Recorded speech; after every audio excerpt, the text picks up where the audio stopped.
Hi guys! Today I'm introducing Fusion 360 for mold making. Fusion 360 is from Autodesk, the leading company in 3D rendering, and it is free for 3 years for educators and students. So far, I have been working with a couple of rendering programs, and I found the Fusion 360 affordable and stable. If you need to download the free version, Google Fusion 360 Student Free or go to this link. In this first video, you will learn how to make a marble mold for flameworking. Currently, I'm teaching in Sheridan College, and then we have some chunk of graphite and then access to the CNC machine. I also saw that Corning Studio offers the mold making class with the Fusion 360. The 3D modeling is getting very popular even among the glass artists, and then I'm very happy about it. Today's lesson is a sort of a shortcut, so I would only cover the essential parts to create a marble mold. If you want to know every detail about the prim, and if you want to make more complicated pieces, I would recommend YouTube video. Learn Autodesk Fusion 360 in 30 days for complete beginners, especially the first one and then the third one and the fourth one. Those three lessons will be very handy for the glass artist who wants to make a mold out of a graphite. All right, let's start. Okay, the first, let's open the program. This is the screen that you're going to see once you open the program. On the left side, you can actually have a data panel which shows that all the files you've been creating. It's not going to be saved in your computer. It's actually in the cloud storage. If you want to keep your files and then bring it to somewhere else without opening the program, you have to save it in a different format. But anyway, this is a handy because you don't have to use storage in your computer. And then you will find out on the top menu, there's one category called the create. And then the next category is modify. And then assemble, construct, inspect, insert, and select. So for today's demo, we will mostly working with this create menu. This is a sort of like a logical design. So many times you will actually create something in here, whether 2D or 3D. And then later you will go to this menu to modify it. And then later you will assemble or add something by using construct and then inspect and blah, blah, blah. So mainly for today's lesson, we will stay on the create and then modify. And then on the right side, you can see that a tiny cube thing called the view cube. And then it's actually about your view. So top view, front view, right view. I will explain a little more once you have an object in it. And then there's x-axis, y-axis, z-axis. So since we are creating 3D object, this is a universal for every 3D softwares. You have to work with the three axes when you create and then modify your object. So let's look at the create menu. When you go to the create and then click those tiny little triangle, you will find that there's a sub menu coming out. And then here to here is a sort of a pre-made object. I will always start my tutorial with this pre-made because it's already there. We don't have to start from boring line drawings. It is already there. So let's just click the box. And then it will show you three planes. It's actually asking like which plane, which side would you like to draw your object from. When you click this one, it's a front view, which will allow you to create something from the front view. If I click this one, I can actually create some object of sitting on the ground. So for the box, I want it to be sit on the ground, so I will actually click this one. So go there, you will find that this changed the color, and then click it. And it will give you a grid. I will click the right in the middle, and then drag it So this is actually my bottom side of my box. You can drag it and then click again to finalize the size, or you can punch the number. So just to be accurate, I will punch the number on the left, that the blue box with the cursor. I will say 100. I'm in Canada, so I'm actually using metrics. Yeah, much better than imperial. But anyway, you can change the settings. You can actually work with the inch. Then my original setting is on millimeters. So 100 millimeter will be 10 centimeter. And then I will tap it. Then we'll ask the other side, what is the size of the other one? Again, I will write the number 100 there, and then I will enter. And then you will see that my box is created. Now it's the time to determine the height of it. Same thing, you can either punch it to that box with the cursor, or you can just hold the arrow there and then drag it up and down, and you'll find out, oh, it's getting big and small. So that will be my graphite. So think about it as just a block of a graphite. I want to carve it later. I will actually go with the size of 40 millimeter, which is a 4 centimeter. It seems like it's a nice size of the marble mold. So I drag the arrow or I punch the number and I click enter. And then here, this is my box. Ta-da! How easy is that? Now it's really the time to explain the view cubes. I'm looking right in front of the one of the corner there, but for more complicated work, you can click the top of that view cube, and then it will give you a top view. If you click the edge between the top and front, it will actually show you the edge. If you grab the corner of the top and front and right, it will give you the corner again. And then the top here, there's a home icon, looks like a house. You click it and then we'll go back to the first perspective view. So that's actually quite handy when you're working with some of the object with lots of elements. Many times you have to change the view to see your object better.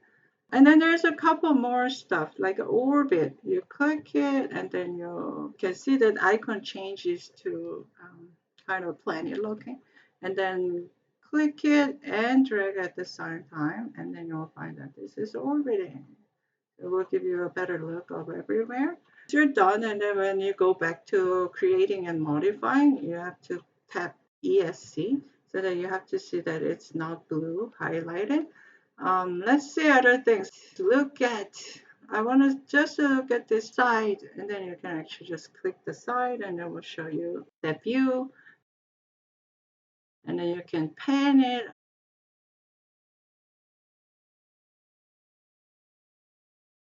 And then this is a zoom in and out. And then this one, I use it very often, zoom window. Just drag some places and then it will only show that area. Another one here is a fit. It just automatically makes your object to fit to the window. So those are 5 things will be handy later once we have more components in here. Okay, so now it's time to cut hemisphere out of graphite. So let's go back to the create and then click it and then some menu showed up and then you will find out there's a sphere. Click it. Again, it will ask you which planes would you like to create your pieces. Since I want to cut the hemisphere out of this graphite, I will pick this top side of my graphite and then I'm gonna draw my spheres on top of it. After you pick the top side of the graphite, you click somewhere that's supposed to be the middle of my new sphere and click it and then it will show you what is the size of your sphere. So for the marble mold, what will be the good size? I will say 30 millimeter. I'm not a big marble maker, but 30 sounds all right. And then I punch the 30 and then it will make a sphere that is exactly 3 centimeter. You would notice that this new sphere is actually red, not exactly gray as the other box. The reason why is that because there's a couple of options. When you look at the sphere window on the right side, it gives you some information about the sphere we created. Second one, diameter. You can punch the number there and then change the size of it. And the third one is actually important. Operation. What kind of operation you can do? There's a couple of different options here. For now, I will just stick to the cut. The cut means you want to cut the sphere out of the original piece, which perfectly meets our purpose of carving the spheres from the graphite. And then you click OK. And then what happened is the sphere disappeared. And then it cuts that amount from the graphite. So you can end it up with the first graphite cut. Yeah, so let's look at it around it. Ooh, looks great. Okay, so I'm going to show you one more time. So go to create and then click sphere. And then we'll ask where you want to put your sphere. And I'm going to just click the top side of the graphite. And then I will click the center of the sphere. Maybe here is a good place for the next sphere. And then this one I will make it smaller because the marble molds usually have all different sort of sizes. So I'll make it smaller, 20. But this time I will explain a bit more about the operation. So there's actually many different type of operation. You can combine those two things by just saying join. So if you click the join, you see that the sphere is not red anymore. It's just the same color as the original cube. And then that means if I punch OK, you're just adding sphere on top of it, which is interesting design, but then this is not marble mold. So let's just go back. You can click Control Z and then you can recreate it. So let's just do it again. Go to create and click sphere and then click the top side and then click the middle of the sphere. Cut is actually something we needed. If you click the intersect, you'll find out the only hemisphere remains, which is the place that both cube and the sphere share together. So the icon right next to it is actually quite intuitive. I found those three commands are very handy and I use it many times. Okay, so I will go back to cut and then I will click OK. It will create the second void. Yay! Okay, so that's the very basic. But one of my students, Gaia, mentioned that can you make a rounded rim around it? Because many times the people putting their hot glass stick into the marble mold when it's too hot with too much pressure and then rub it against it and then it ended up with all the scratch marks. So if we have a rounded rim around it, they can actually reduce that kind of problem. I never tried it, but then I was curious and then I said, okay. So I will show you how to create a rounded rim around the void. There were two simple ways I could actually come up with. First one, go to create and then click torus. Again, it is asking which plane would you like to put your torus on. So I will click this face. For a good view, I will change the view to top so I can look at it, what's happening while I'm creating a torus. First, place the center point, so click, and then I move my mouse until it hits slightly more than 30 millimeter, because that size is the size of right in the middle of the torus, so I have to make it slightly bigger. So I would say 32 millimeter, and then enter. I just created a inner diameter 32 millimeter. And then you have to decide what is the size of the torus diameter. I will punch 2 millimeter. And then go down, its position is on center. Yes, it's good. operation. This time I don't want to cut it. This time I want to add it to make it as a rounded rim. So I will go down and then click join. And then I hit the button OK. All right, so now there's a rounded rim. It's a little tricky to see, so let's look at it a little more closer. So zoom window, drag it, and then orbit, and then see. Yeah, you see that the rounded rim around it, it looks beautiful. And then it fits to the inside edges, all right.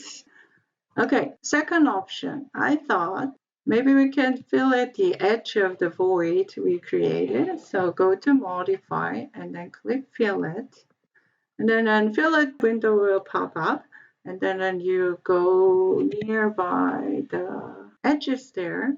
You will see that the edge gets bold. It becomes a little thicker black line. Click it. And then you'll find that it's highlighted as a blue. And then you can punch the number. I would say just 1 millimeter. It just like round the edges for 1 millimeter.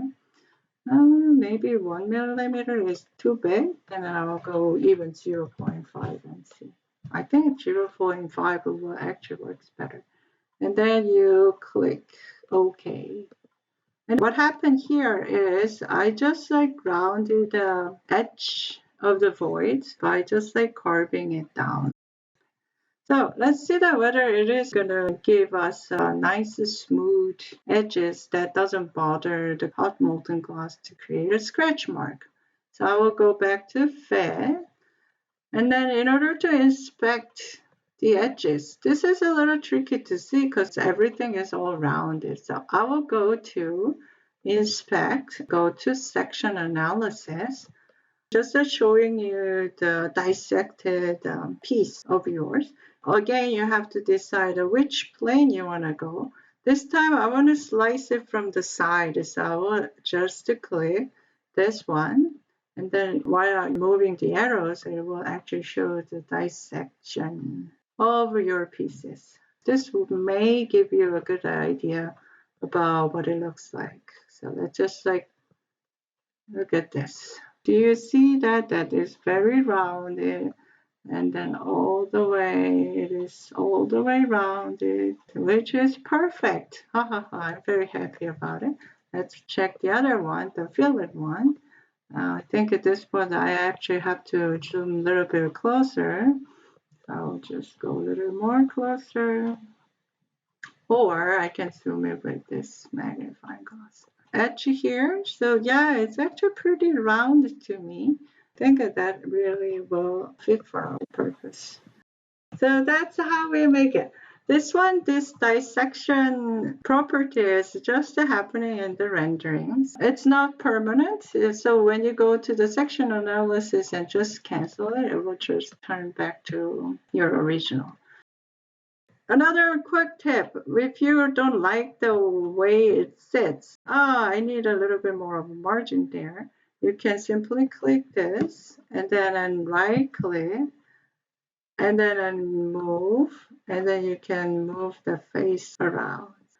Yeah, so you can position it in a different places. The right click menu is quite handy. They put like most popular commands into here so that you can quickly access without going up to the menu and then search everywhere. So many times you'll find that move, undo, and delete is quite handy there. And then the move is actually also sitting right here so that you can either right click and move or just click this, or the short key for move is M. So when you punch M, the move window will instantly pop up. Okay, so that's how we make a marble mold. I hope this was useful. For the students in my class, I want you to make one marble mold for me. Make sure you put your signature there. It can be any images, attach it onto the surface by going to the insert, decal, and then just grab any images you have onto the side, any side of the surface, and then submit it into Slate so that I can evaluate you. Okay, so that's it for the mold making. Thanks for watching. Bye.